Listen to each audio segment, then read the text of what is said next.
proceed, let's understand this part as well. Now, so taking notes in a speed networking event is often overlooked despite the multiple benefits it can provide. Remember, I asked you to get a diary and a pen, right, as an essential to while attending, before to get something that you need to have before attending any speed networking event. This is what that becomes useful at. So this doesn't have to be anything fancy, just enough to aid the process. Jot down who it is you are talking with, the date, the context, as well as a summary of what is being said. Try to find common denominators and in which ways you can help the person in front of you. Who are amongst your contacts can be a good connection. Which of your own goals can benefit from the other person's experiences, contacts, etc. Getting this all down on paper can make the speed networking process a lot more fluid and help you identify new opportunities. It also has the beneficial side effect of helping your image during the meeting. Someone who is attentive and takes notes will be perceived as trustworthy, interested, and a hard worker. This will not only help directly but trigger some reciprocity as well. It's simple, always bring a writing pad and a pen to meetings. Successful people think on paper.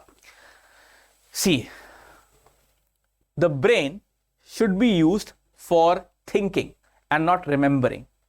This is something which I've read in a book of a really successful entrepreneur. And that is something which actually, really struck well. And this is something which is being conveyed through this particular content over here as well.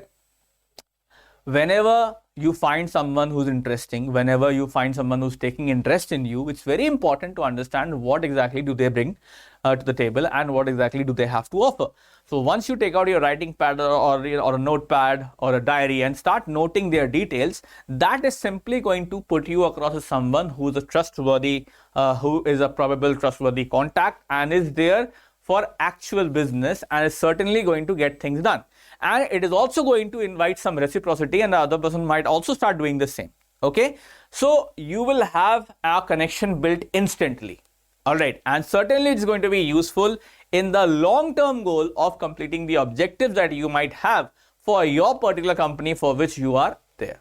All right, so let's proceed then. Let's understand the next point. Follow up, very important. It's amazing how many people forget this part of the process. One of the most important aspects of networking is to follow up on the contacts you have received during the meeting. For some reasons though, a good number of speed networkers think all of the magic is supposed to happen during the event.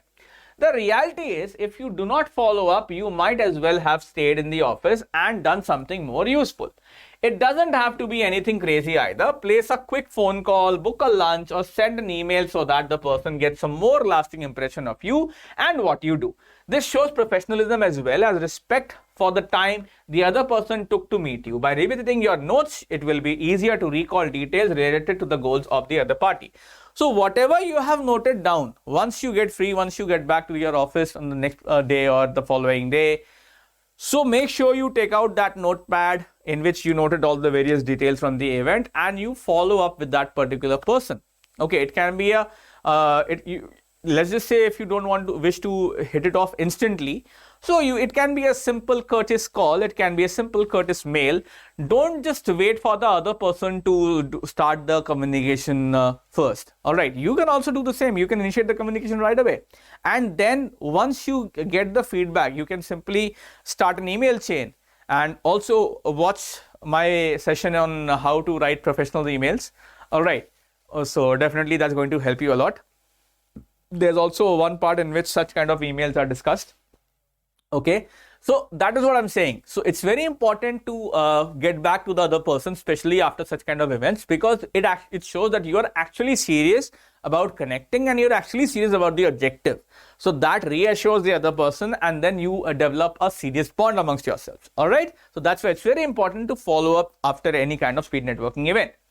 Now, next one, work to continuously improve. So if you want to progress and attain your career goals, working to develop yourself and your skills are crucial. What went right? What could you have done better?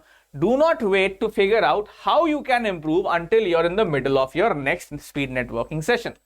Prepare yourself ahead of time by improving your elevator pitch, prepare a mental checklist and think of how your personal brand can be even more relevant for the next speed networking event that you attend. If you feel comfortable, just remember that the majority of the speed networkers are feeling the same thing. It's a big thing to go talk to new people and put yourself out there, but you do it because there are some big benefits of doing so. So keep going.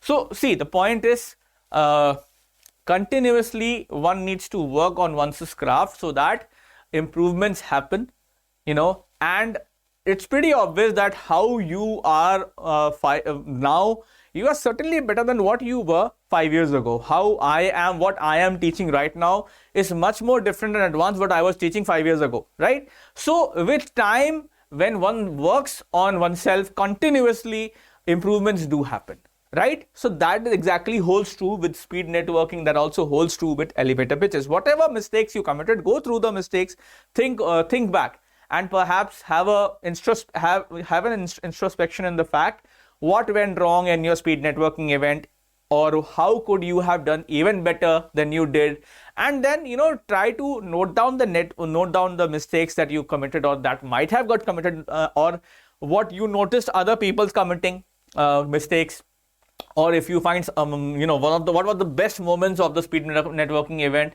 and you can also so in order to magnify that in the future events, you can also go through them one by one. Okay, so it's very important to work on our mistakes, work on ourselves, so that we are a better version of ourselves in the future.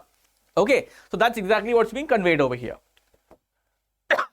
Now, like I told you earlier as well, that once we get to the later part of this particular content, then we'll see what are the various rounds and speed networking events. So let's just take a look at few of the prominent ones. Now, here's the first one that we have: speed networking event formats, round robin. Now, what happens in round robin?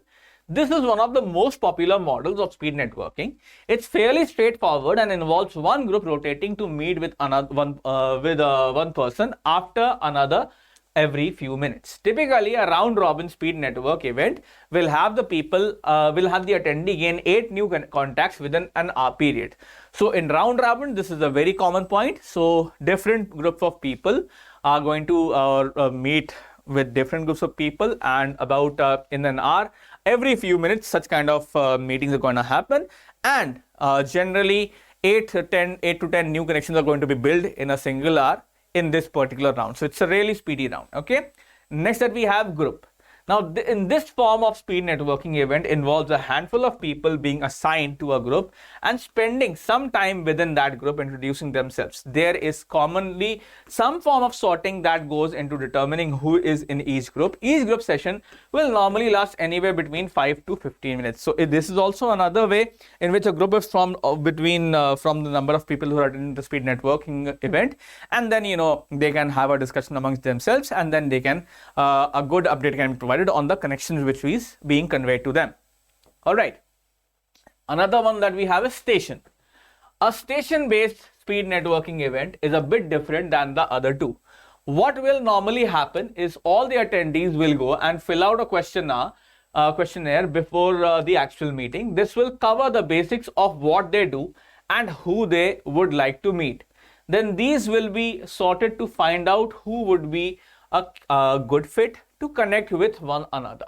Numbered stations are then set up, and each attendee will be directed on which station to visit for a specific period of time. Okay, so this is a station-based approach, and this is perhaps suitable in certain kind of events where efficiency matters a lot. So this is one of the efficient ones as well. Now, as you can see, there's more to speed networking than meets the eye. While some dismiss the format in favor of more traditional networking styles, there are definitely some benefits to speed networking events. Okay, so so such things are there. If you are serious about improving your personal brand and taking your networking to the next level, we highly recommend, in fact, I also recommend trying speed networking. Put the tips above, or rather I would say put the tips in this particular slide over here in motion, in practice, and then you will see the magic of speed networking unfold. So that was all that I had for you in this particular session, and I hope you really enjoyed it, and I hope that you really understood well. And best of luck for your next peer networking event. And I really hope that you make some really nice connections like the one that we have. All right. So thank you so much, my dear. Let's meet again in the next session. Till then, take care of yourself and peace out.